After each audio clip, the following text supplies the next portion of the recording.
한 마을에 극심한 가뭄이 찾아왔습니다. 강물이 마르고 우물이 부패하여서 심각한 냄새를 풍깁니다.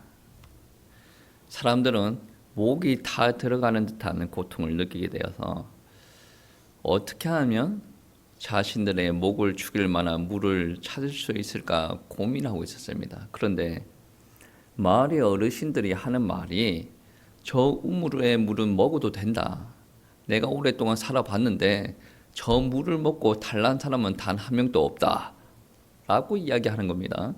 그래서 마을 사람들이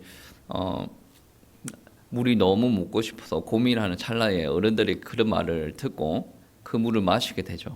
근데 그 물을 마신 사람들은 병들어서 쓰러지게 되고 시름시름 앓게 됩니다. 분명히 그 물은 먹어서 안 되는 물이죠. 사람들은 가뭄이 계속 지속되다 보니까 우물 주위에만 맴도는 겁니다. 물 비슷한 게 우물에만 있으니까 우물 주위에만 맴돌고, 이게 참다가 어떤 이들은 그 우물을 떠서 마셔버립니다. 그 우물을 마시는 사람들은 한 명도 예외 없이 시름시름 앓기 시작합니다. 어떤 사람들은 또 우물을 떠나지 않고 그 누군가가 우리에게 와서 해결을 해주기를 기대를 하는 거죠. 이 사람들에게 가장 필요한 것이 무엇입니까? 돈입니까? 육신적인 인기입니까? 무엇이에요? 물입니다. 또는 깨끗한 물이 있는 곳을 이야기해 주는 사람들이 필요하죠. 이와 같은 현상들은 이스라엘 땅에도 일어났습니다. 이스라엘 땅에도 우물이 있었죠. 우물 이외에 물 저장하는 탱크가 있었습니다. 사람들이 지혜가 이제 있어서 그런 거를 만들어 놨는데, 이스라엘 땅은 우리 한국보다는 물이 많이 부족한 나라입니다. 그런데 물이 부족하기는 부족하나 어떻게 해서든 자기 목을 죽일 만한 물을 구해내는 사람들이 이스라엘 사람이었어요. 목에 갈급한, 이것도 물론 고통이지만 영적인 기근도 심각한 고통입니다. 여러분 한번 보세요. 이스라엘 땅에 말씀이 끊임없이 선포가 됐습니다. 이 사람들이 죄를 범하든 하나님을 떠나든 끊임없이 말씀이 선포가 됐습니다. 그런데 한동안 하나님의 말씀이 잠잠한 겁니다. 선지서에서도 끊임없이 말씀이 선포가 됐는데 말라기 이후에 거의 400년 가까이 말씀의 선포가 없어요. 그 말씀은 무엇이냐면 이스라엘 땅에 하나님의 백성이 있는데 하나님의 백성들은 하나님의 말씀을 먹어야 살아갑니다. 그런데 이 사람들이 먹을 하나님의 말씀이 없다라는 겁니다. 하나님의 말씀을 전하는 사람이 없었습니까? 아니죠. 있었습니다.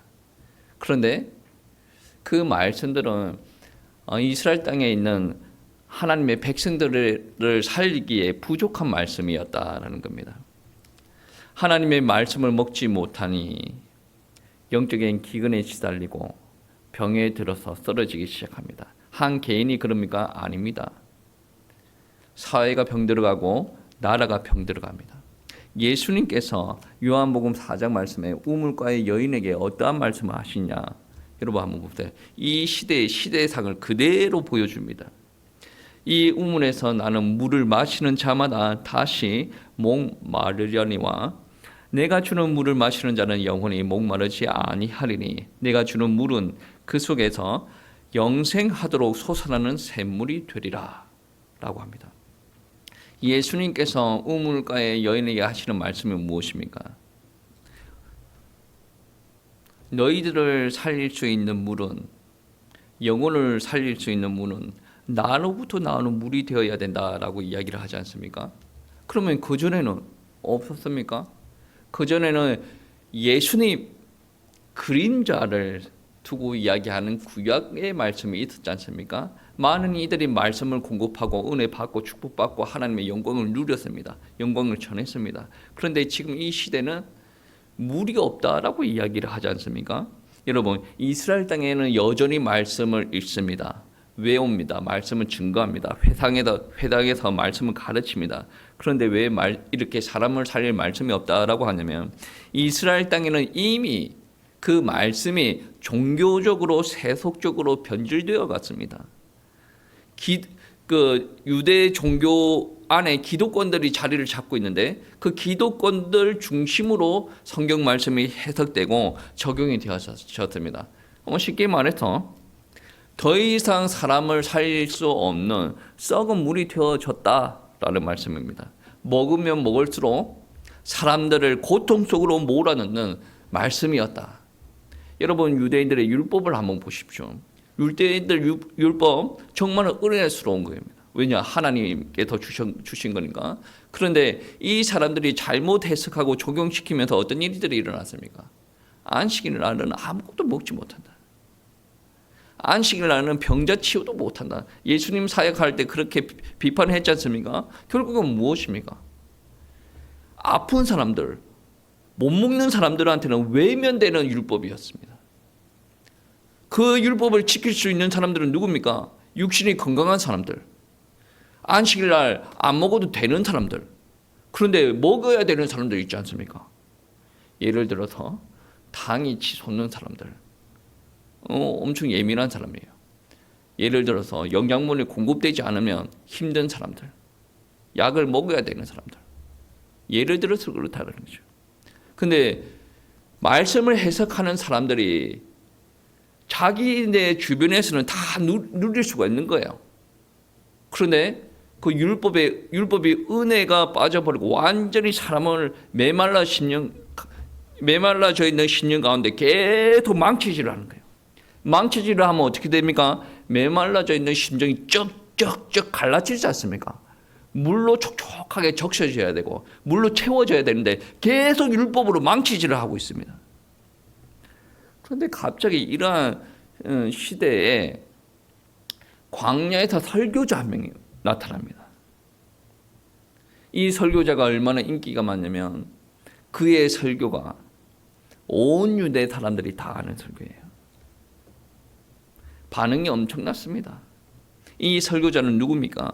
침례 요한입니다. 얼마나 그의 설교에 열정적으로 반응을 했던지 그의 설교를 모르는 사람들이 없을 뿐만 아니라 그에게 침례를 받기 위해서 사람들이 몰려들었습니다.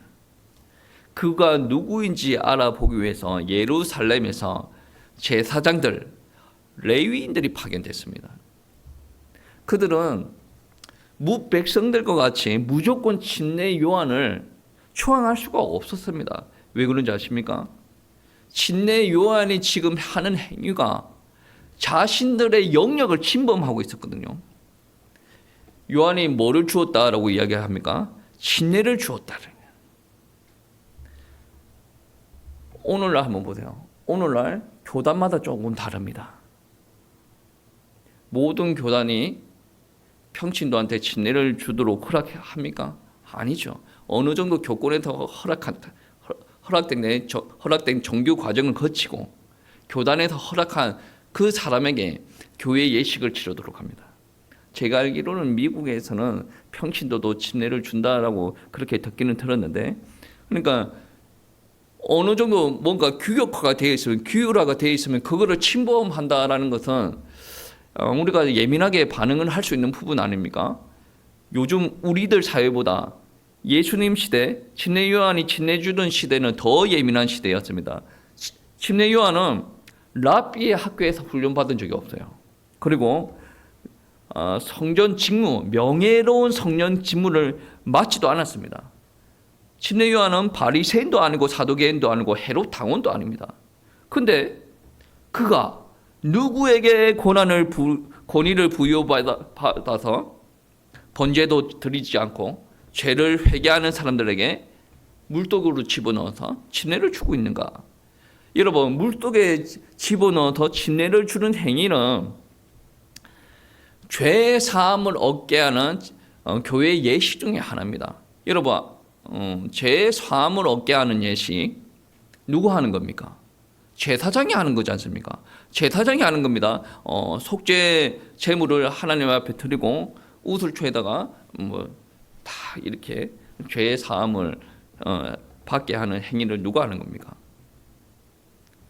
제사장이 하는 거예요. 그러니까 제사장이 하는 행위를 정규 과정을 거치지 않은 사람들이 그 침례 요한의 그런 행위를, 그와 같은 행위를 하고 있다라는 거죠. 예루살렘에 있는 사람들, 그리고 유대인들, 모든 사람들은 침례 요한에게 시선을 향하고 있습니다. 근데 예루살렘에서 파견된 그 사람들은 영적인 분별력이 없습니다. 그래서 침례를 주고 있는 그 행위 자체가 자신의 영역을 침범하고 있다라고 생각하는 겁니다. 그래서 이들은 침례 요한에게 하는 말이 네가 누구냐? 라고 위협하는 겁니다.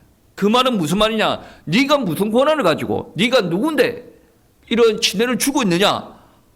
라고 강력하게 위협하는 말이 됩니다. 여러분, 예루살렘에서 파견된 사람들은 그 사람들의 배경이 있지 않습니까? 유대 종교 지도자들이 그 뒤에 배경입니다. 유대교가 그 뒤에 배경이란 말이에요. 그들의 위험이 있어요. 그들은 네가 누구길래 이 침례를 주느냐라고 이야기할 때 표정에 사랑스러운 표정이겠습니까? 분명히 말에는 감정이 실려요. 그 감정이 실릴 때 무표정으로 그 말을 합니까? 감정이 실리면 표정이 움직입니다. 찡그리는 표정, 화내는 표정, 혼내는 표정이 그 얼굴이 다 드러납니다. 그런데 침례 요한은 그들의 표정과 그들의 권위에 짓눌리지 않습니다. 동요하지 않았다라는 말이죠. 그는 당당히 드러내어 말하였다. 숨기지 아니하였다라고 이야기합니다. 20절 말씀에 그 말이 있죠. 합독하시겠습니다. 20절 말씀. 합독. 빨리 정신 차리고 20절 말씀 합독하겠습니다. 합독하시겠습니다. 요한이 드러내어 말하고 숨기지 아니하니 드러내어 말하는 말이 나는 그리스도가 아니라 한데라고 이야기하지 않습니까? 여러분 한번 보세요. 숨기지 아니하고 드러내어 이야기하였다라고 말을 하고 있지 않습니까? 요한이 이야기하는 말은 무슨 말입니까? 나는 그리스도가 아니다라는 거죠. 침례 요한 자신은 그리스도가 아니라요. 여러분, 그리스도의 가장 큰 특징 중에 하나는, 물론 그리스도의 특징은 구약 성경에 다 예언되어져 있습니다. 그 큰 특징 중에 하나는 오늘 본문과 관련돼서 이야기를 하자면 선구자가 있다라는 거예요.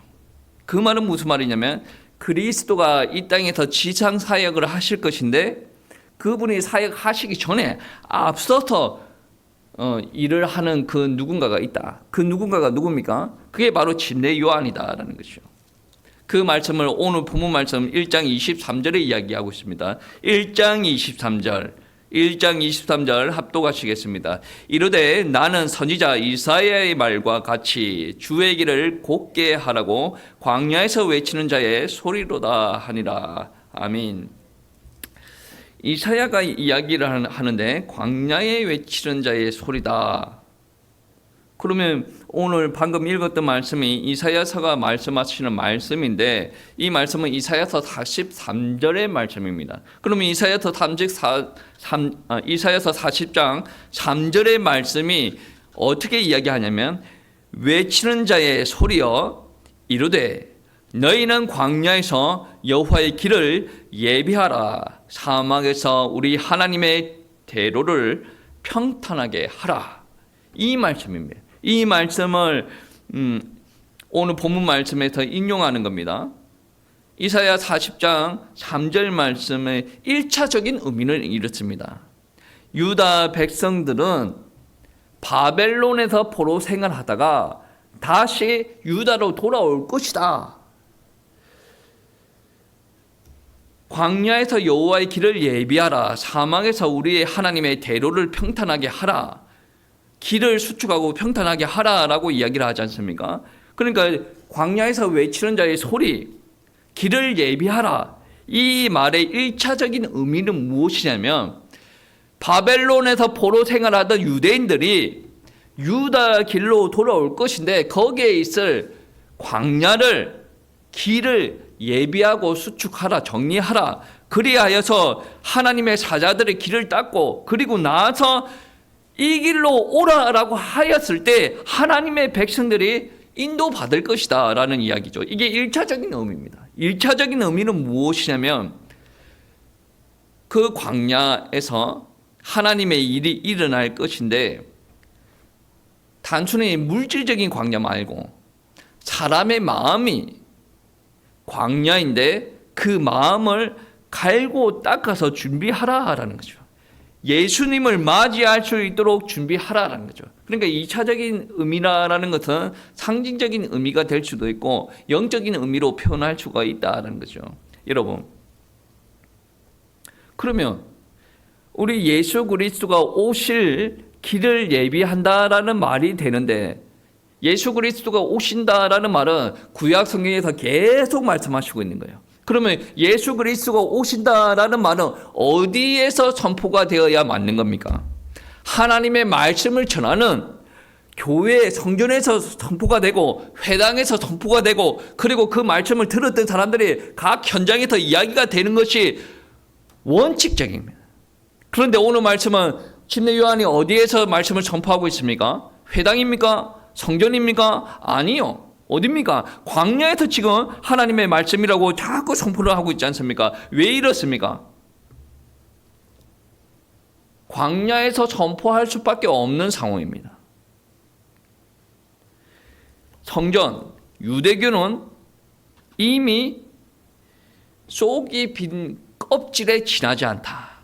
외형적인 형식만 살아있지 그 안에 있어야 될 생명은 다 죽어버렸다라는 거죠. 광야를 선택한 이유가 무엇입니까? 지금 다 죽어 있다는 거죠. 그들의 심령 자체가 영적으로 메마름 그 자체였다. 영적인 메마름 그 자체인데 그 광야에서 하나님의 말씀을 전한다라는 말씀입니다. 요한은 평범한 사람이 아닙니다. 신문적으로 이야기하면 제사장의 아들입니다. 어떻게 이야기하면 이사야 43장 말씀에 주님께서 오실 길을 예비할 자로 예언되었던 사람입니다. 모태로부터 성령의 충만함을 입었던 사람입니다. 이 말씀은 모두 성경책에 기록된 말씀입니다. 마태복음 11장 말씀에 어떤 말씀이 있냐면 여자가 낳은 자 중에서 침례 요한보다 큰 이가 일어남이 없다라고 이야기를 합니다. 어떻게 보면 유대인들이 영적인 메마름에 시달리고 있는데 이 영적인 메마름을 해결해 줄 수 있을 만한 사람이 바로 침례 요한이었다. 그런데 이 침례 요한은 물이 아니지 않습니까? 영적인 고갈 상태를 해결해 줄 수 있는 이는 아닙니다. 엄밀히 말해서 그런 물이 아니고 물이 있는 위치까지 인도해 줄 수 있는 사람이었다라는 말이죠. 우리가 요한복음 1장 말씀을 좀 길게 보고 있는데 여러분 한번 보세요.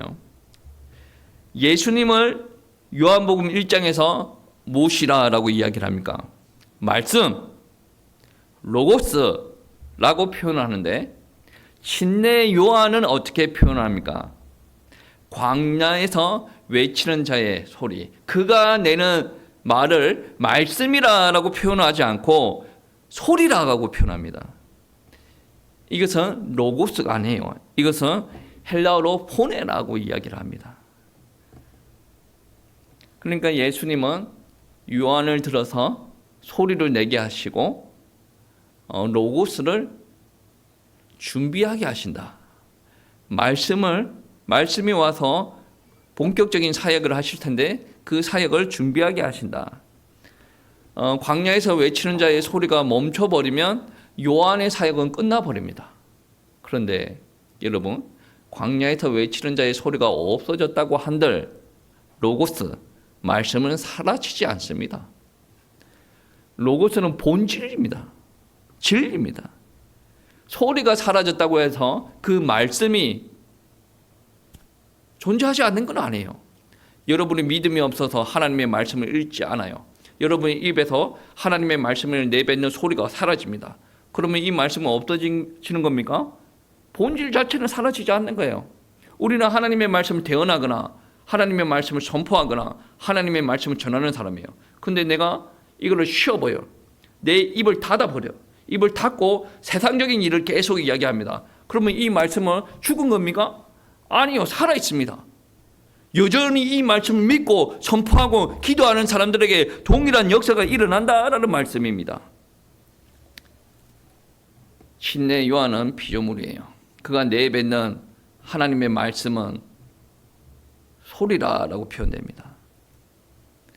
이 광야에서 외치는 자의 소리는 로고스를 드러내는 사역이고 그 로고스의 사역을 준비하는 과정이다라는 거죠. 그래서 오늘 말씀 27절 말씀에 보시면 이런 말씀이 있습니다. 27절 말씀 합독하시겠습니다. 찾아보세요. 1장 27절 말씀. 제가 왜 자꾸 읽겠습니까? 좀 일어나라고. 1장 27절 말씀. 1장 27절 말씀.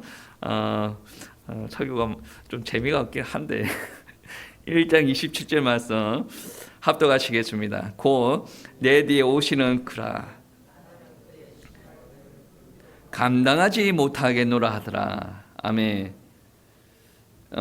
자기 뒤에 오시는 이의 신발끈에 풀기도 감당하지 못한다. 그러니까 자기가 위대하다, 자기가 인기가 많다, 자기한테 말씀 들으려고 몰려온다, 침례받으려고 몰려온다. 사람들은 들뜰 수도 있어요. 내가 뭔가 된 것처럼.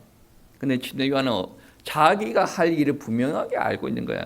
자기는 앞서서 할 일만 딱 마무리하고 끝나는 거예요. 자기는 주인공 아닙니다. 누가 주인공입니까? 로고스, 그분이 주인공이라는 거죠. 그러니까 하나님께서 이 시간에 임자에서 역사하는 거 아닙니까? 하나님의 뜻대로 행하고 있으니까. 침례 요한의 사역 중에 특이한 점은 침례를 주었다라고 이야기를 하죠. 그래서 요한의 이름 앞에 호처럼 뭐를 붙습니까? 침례가 붙어요. 침례 요한. 어떻게 말하면 신약 시대에 이르기까지 침례를 준 사람이 있었습니까?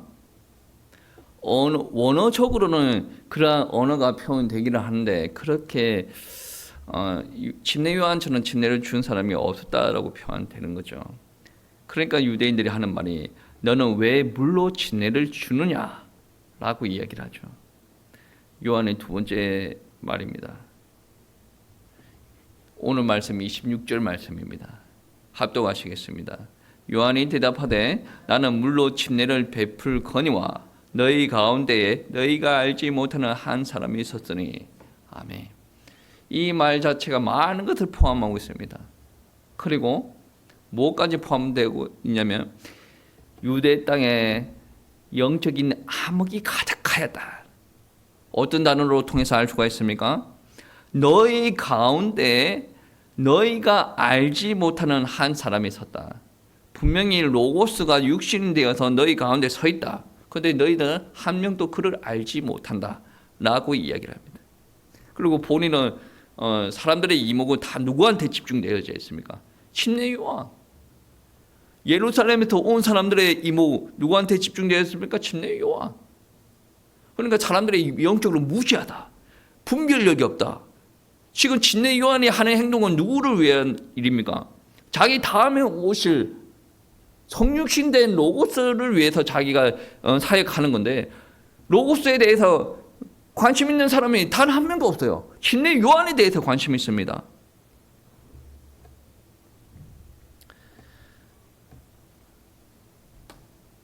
참 신기하죠. 이전의 제사장들은 속죄제를 거치고 난 사람들에게 우슬초에 물을 찍어가지고 사람들에게 뿌립니다. 그리고 나서 죄를 속죄한다. 이런 예식을 줬는데 모든 사람들은 여기에 관심이 있는 거예요. 이거는 다 그림자 아닙니까? 구약의 예식들 그게 진리입니까? 아니죠. 그 예식들을 통해서 결국엔 누구를 바라봐라? 하나님을 바라봐라. 예수 그리스도를 바라봐라. 십자가를 바라봐라는 거 아닙니까? 그러니까 예수 그리스도의 십자가의 사역이 있고 난 이후에는 우슬초에 물 뿌리는 일이 없습니다. 본질은 무엇입니까? 우슬초에 물 뿌리는 거? 물로 침례하는 거? 그게 본질이 아니다네. 본질은 누굽니까? 예수 그리스도. 너희 가운데 알지 못하는 이가 한 명 있는데 그 사람이 본질이다라는 말씀입니다. 그 사람이 지금 침례 요한이 있는 곳에 함께 있다라는 거죠.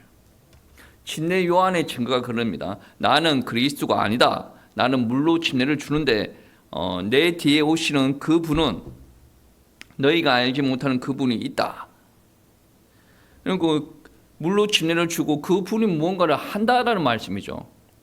오늘 말씀은 아니지만 33절 말씀해 보시면 그런 말씀이 있습니다. 33절 말씀해 보시면 1장 33절 말씀해 보시면 나도 그를 알지 못하였으나 나를 보내어 물로 침례를 베풀라 하신 그 이가 나에게 말씀하시되 성령이 내려서 누구를 위에든지 머무는 것이 보거든 그가 곧 성령으로 침례를 베푸는 이인 줄 알라 라고 말씀하셨다는 거죠. 그러니까 성령으로 침례를 베푸실 분은 누굽니까? 예수님입니다. 여러분 성령으로 침례 받는 거에 대해서 우리가 100% 이해한다. 여러분 성령으로 다 장로교는 세례, 침례교는 침례. 마틴 로이드 존스가 쓴 글을 보면 성령 세례라고 한국에서는 번역을 했더라고요. 분명히 마틴 로이드 존스는 베프티즘이라고 표현하는데 성령 침례라고 표현을 하는 거죠. 여러분이 성령 침례를 받은 사람인데도 성령 침례를 100% 이해하지 못해요. 학자들도 의견이 달라요.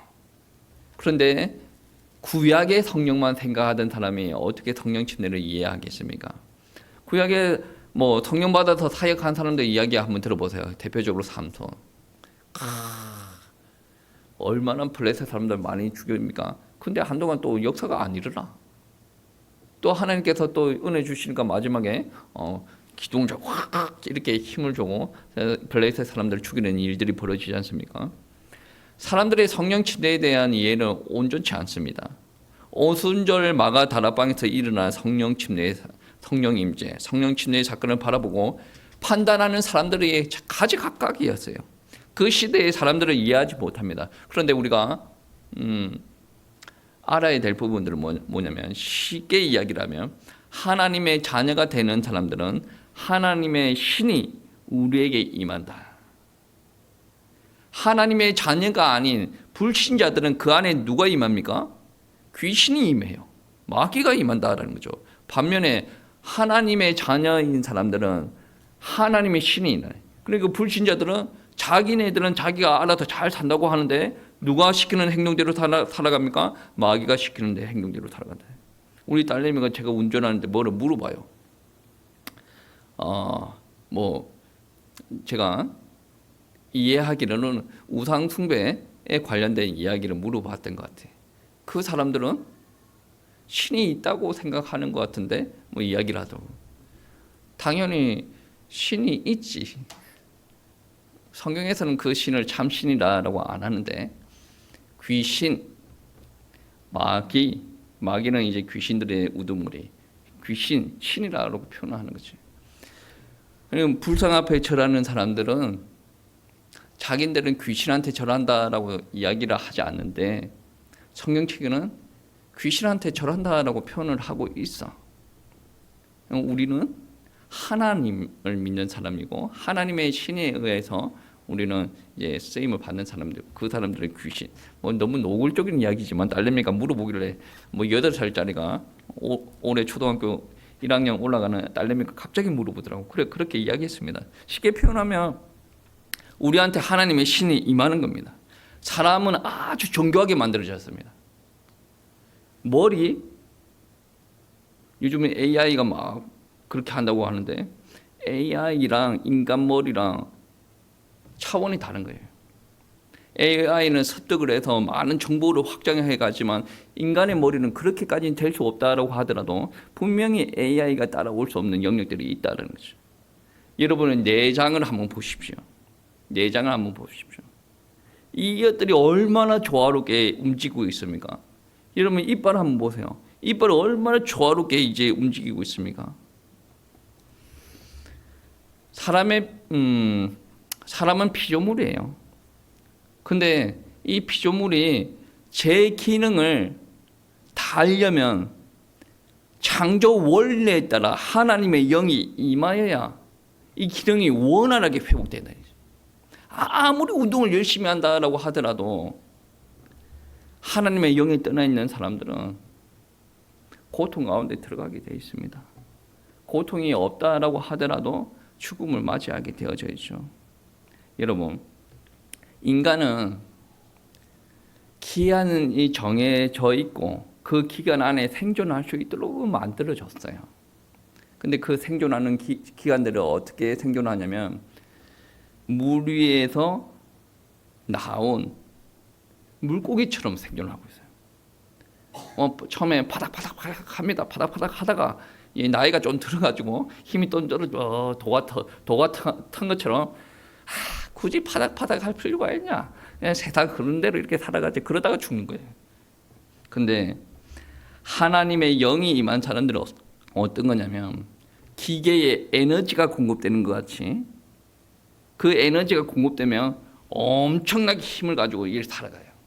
나이가 들어서 못 움직인다? 하나님의 일을 못한다? 저는 그럴 것 같아. 40대인데도 몸이 아플 때는 못 움직이겠어. 그런데 하나님께서 쓰시겠다라고 하면 움직이시지 않을까? 라는 기대도 있어요. 성경 말씀에 물론 우리의 의식주 상태랑 다르겠지만 성경 말씀에 정말 몸이 연약하여서 쓰임받지 못하는 사람은 없어요. 엘리 제사장 나이가 들어서 눈도 물고 귀도 물고 막 그랬지 않습니까? 왜 그랬습니까? 하나님 말씀 따라서 그랬지 않습니까? 모세는 어땠어요? 엘리보다 더 열악한 상황 가운데서 눈이 멀지 않았다. 지혜가 상하지 않았다. 체력이 엘리보다 더 엘리처럼 의자에 앉을 때 꼬꾸라져가지고 죽는 그런 일이 없지 않습니까? 혼자 산에 올라가서 죽습니다. 그걸 하나님께서 은혜 주시면 가능하다라는 것이요. 성령이 우리 안에 오셔야 우리 안에 죄로 파괴되었던 많은 것들이 물질적인 것들이 회복돼요. 물질적인 것만 회복됩니까? 눈에 보이지 않는 내면의 정신적인 것들, 영적인 것들이 다 회복됩니다. 파괴된 것들을 온전히 다 고친단 말이에요. 이 단순히 에너지라고 표현할 수 있는 영역이 아닙니다. 그 에너지를 초월할, 파워를 초월할 그 무언가가 하나님으로부터 성령으로 우리에게 공급된다는 거죠. 그분이 공급되면 우리의 모든 것이 해결됩니다. 우리가 좋은 가정에서 성장했던, 못한 가정에서 성장했던, 잘 배웠던, 못 배웠던, 많이 가졌던, 적게 배웠던, 이게 크게 문제가 되지 않습니다. 하나님께서 임하시면 내가 살아온 모든 것들이 그때부터 하나님의 사역을 하는 도구가 된다는 거죠. 그때부터 우리 인생은 완벽하게 회복된다는 말씀입니다. 왜 그렇습니까? 성령을 주시게 되는 이제 예수님은 로고스입니다. 소리가 아니고 로고스입니다. 본질이에요. 그 본질은 어떠한 일을 합니까? 현상을 바꿉니다. 현실을 바꿔요. 여러분의 삶을 바꿉니다. 인생을 바꿉니다. 여러분이 로고스를 받아들인 사람이라고 한다면 여러분 바뀌어야 돼요. 예배 시간에 예배를 드린다라고 하면서도 현장은 똑같아. 여러분은 하나님의 능력을 체험할 자격이 없는 사람이에요. 성경 말씀 한번 보세요. 갈대아 우르를 떠나라. 친척 아비 집을 떠나라. 여리고 종을 돌아라. 요단강을 들어가라. 계속 하나님을 요구하십니다. 근데 요구하시는 것들 이성적으로 살펴보면 하나님은 이성이 없나? 라고 생각될 정도로 그런 것을 요구하세요. 그런데 재미난 것은 무엇이냐면 여러분의 이성을 초월하시는 분은 누굽니까? 하나님이에요. 여러분 IQ가 아무리 200이 된다고 한들 하나님의 사역들을 이해할 수가 없습니다. 그게 이해가 되려면 믿음으로 성령이 임하셔야 돼요. 하나님께 다 하신다라는 거죠. 만약에 로고스가 영으로 여러분에게 임하기 전에는 여러분은 식물 인간과 동일합니다. 여러분 혼자서 자가 호흡이 안 됩니다. 여러분은 혼자서 말씀을 이해하고 판단할 기준이 서지 않습니다. 여러분 혼자서 말을 할 기준이 세워지지 않습니다. 우리는 말을 잘하는데 그러니까 말을 한번 판단해 보라니까. 여러분 하는 말이 하나님의 중심 말이 있습니까? 있으면 로고스가 영으로 임한 사람이고 그 기준에서 하나님의 말씀과 견줄만 하고 그런 말이 없어요. 그러면 어떤 사람이에요? 로고스가 영으로 임하였는지 여러분 한번 고민해 봐야 돼요. 그리고 정말로 임했다라고 한다면 임하였는데도 아직도 하나님의 말씀을 듣고 내 삶을 바꾸지 못하는 사람. 삶을 바꾸지 못하면 여러분에게 역사가 일어나지 않습니다. 홍해로 들어가야 그 은혜를 체험하지 않겠습니까? 요단강에 들어가야 그 은혜를 체험하지 않습니까? 하나님의 은혜를 아무나 체험합니까? 눈 감고 짧게 기도한다고 하나님의 능력이 체험됩니까? 절대 안 됩니다. 대한민국은 여러 부흥사들이 있어요. 여러 명의 목사님들이 있어요. 근데 스타일에 따라서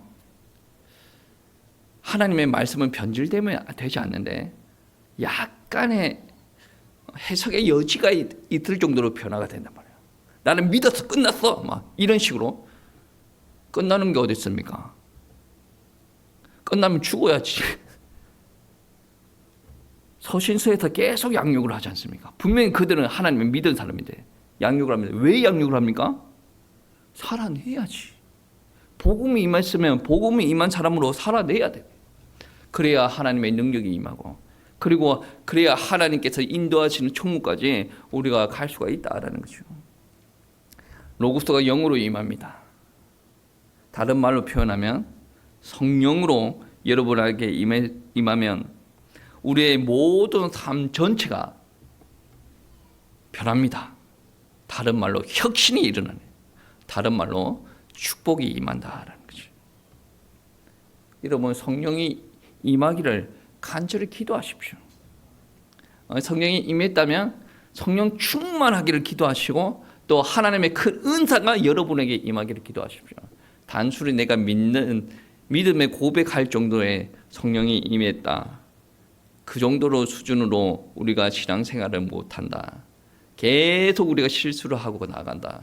뭐가 있어야 됩니까? 성령의 충만함으로 은사가 우리 가운데 임해야 돼요. 성령이 임해야 됩니다. 목사도 성령이 임해야 돼요. 평신도도 성령이 임해야 돼요. 모든 그리스도인들은 성령 충만함이 유지가 될 수 있도록 기도를 해야 된다.